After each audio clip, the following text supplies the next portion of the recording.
नमस्कार मित्रों, पुनः आपका हिंदी की कक्षा में स्वागत है। जैसा कि हमने पिछली कक्षा में जो व्यंजनों के हम भेद पढ़ रहे थे या वर्गीकरण किया था हमने, तो दो प्रकार से हमने पढ़ लिया था, एक तो अध्ययन हेतु और एक अघोष और सघोष। अब हम आज पढ़ते हैं प्राणवायु के आधार पर, प्राणवायु या वायु के आधार पर। ठीक है, या अपन कह सकते हैं वायु प्रक्षेप, वायु प्रक्षेप की दृष्टि से। ठीक है, या और भी बोल सकते हैं काकल, काकल के आधार पर, काकल के आधार पर। ठीक है, अब देखिए मुख्य रूप से आप इसको देखें कि प्राणवायु या वायु के आधार पर। अब देखें हम कि हम दो तरह से पढ़ते हैं, एक अल्प प्राण और महाप्राण, जिसमें कम वायु लगे। ठीक है, जिसमें कम वायु लगे और जिसमें ज़्यादा वायु लगे, दो प्रकार से हम जानेंगे इसको। तो एक तो पहला अपन शुरुआत करते हैं अल्प प्राण।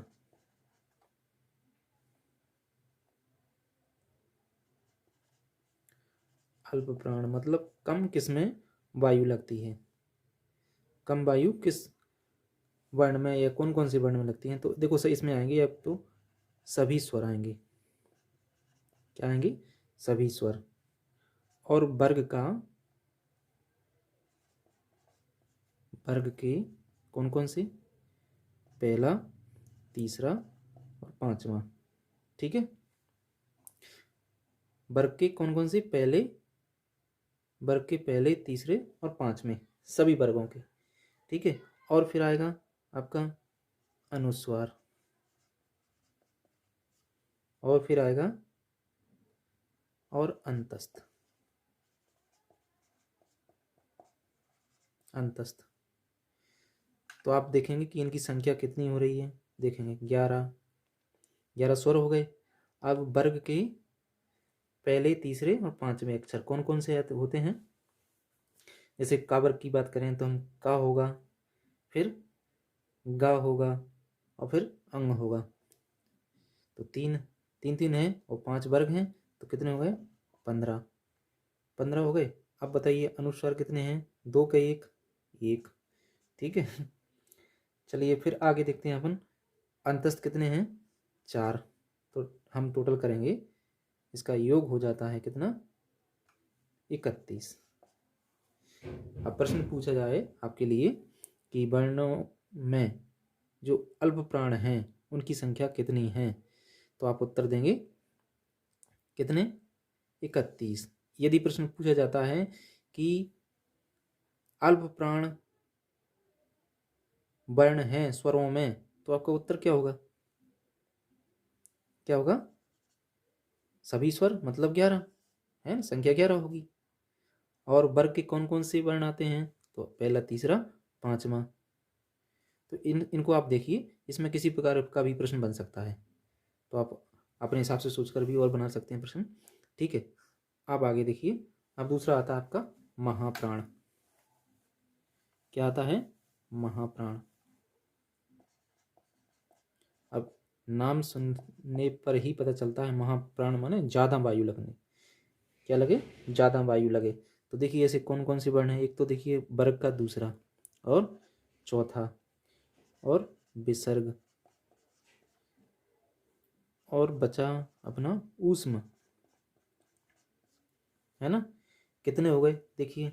अब वो थोड़ा सा बोल के देखें हम, जैसे एक बार लिख के देखें, का, खा, गा, घा, अब इनको एक बार पढ़ के देखेंगे हम, इसी में से समझ में आ जाएगा कि जो हम पहला, तीसरा, पांचवा लिख रहे थे, इसमें हम दूसरा, चौथा लिख रहे हैं, क्यों लिख रहे हैं। इसको का को बोलो, क, ख, ग, घ। इनमें ज़्यादा वायु लग रही कि नहीं? इसमें ज़्यादा वायु लग रही और इसमें ज़्यादा वायु लग रही। इसमें कम लग रही है, क, ग, अंग, ठीक है ना। तो इसमें कौन कौन से आ गए महाप्राण में? दूसरा, चौथा और विसर्ग और ऊष्म। ऊष्म कितने हैं? 4 हैं। और विसर्ग भी होगा क्योंकि विसर्ग में भी तो ज़्यादा वायु लगेगी, ठीक है। ये आपके अल्पप्राण और महाप्राण वायु के आधार पर हो गए। अब चलिए आगे हम जानते हैं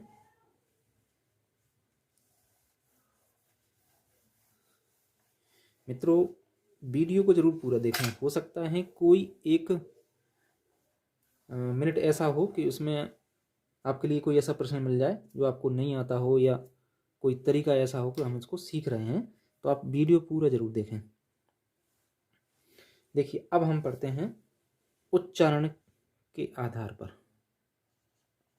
उच्चारण के आधार पर इसके प्रकार हैं 8। कितने हैं? 8। इसको आप ध्यान रखिए, उच्चारण के आधार पर 8 हैं। इसको हम ऐसा भी कह सकते हैं आभ्यंतर प्रयत्न, प्रयत्न के आधार पर व्यंजनों का वर्गीकरण, प्रयत्न के आधार पर व्यंजनों का वर्गीकरण। तो देखिए, एक उच्चारण स्थान के आधार पर अलग है और उच्चारण के आधार पर अलग है। इसका विशेष रूप से ध्यान रखना है। उच्चारण स्थान और उच्चारण अलग अलग चीजें हैं। तो देखिए, सबसे पहले अपन इसमें जानते हैं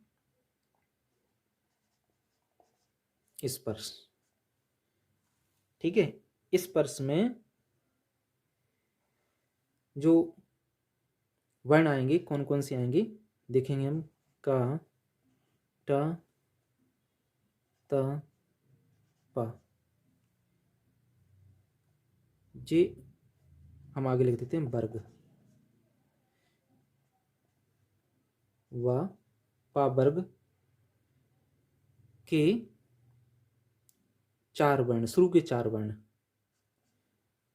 कौन से? शुरू के 4 वर्ण। तो कितने हो गए?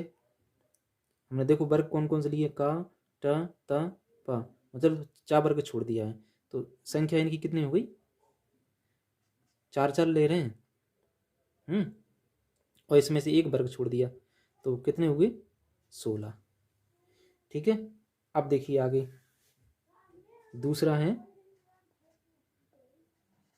संघर्षी।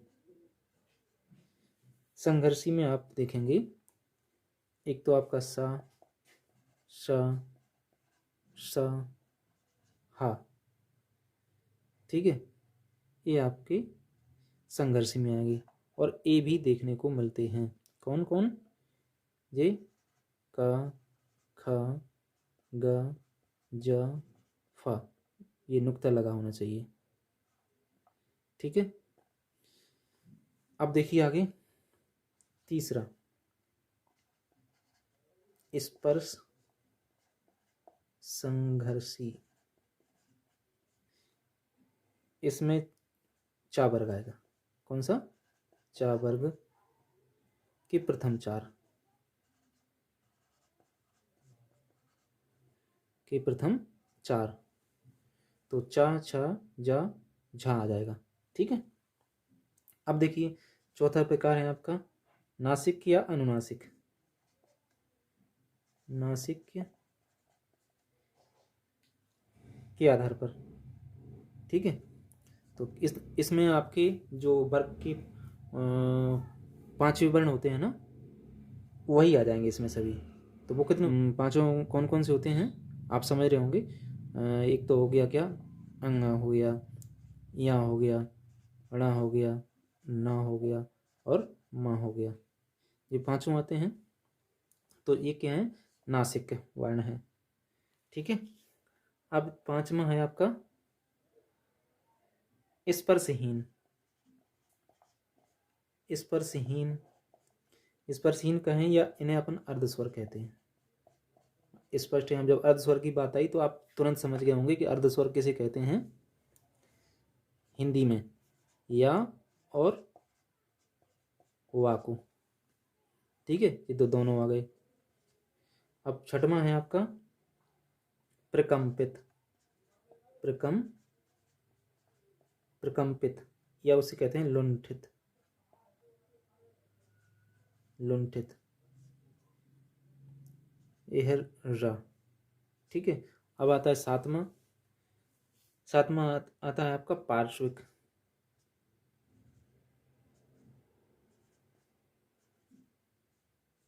पार्श्विक है ल, और आठवां है आपका उच्छिप्त। उपक्षिप्त कौन कौन है, हमने कल भी देखे थे, ड और ढ, ड और ढ। अब देखिए यहाँ जी प्रकंपित और लुंठित है ना, आप थोड़ा सा समझ रहे होंगे कि ये कैसे हो गया प्रकंपित और लुंठित।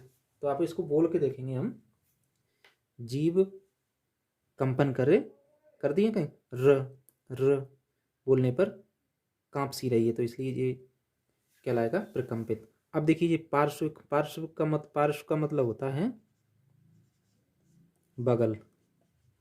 पार्श्व का मतलब क्या होता है, बगल। अब बगल होता है, इस ला को बोल के देखिए, ल ल ला के ला बोलने पर जो जीभ के दोनों ओर से वायु निकलती है, दोनों ओर से वायु निकलती है, इसलिए इसे पार्श्विक कहते हैं। ठीक है, आप उच्छिप्त आप समझते हैं, जो फेंका हुआ है, ताड़न जात हैं, तो ये दोनों वर्ण आएंगे ड और ढ। ठीक है, अब एक महत्वपूर्ण बिंदु हमें लिखना बाकी है, आप इसको स्क्रीनशॉट ले सकते हैं। चलिए,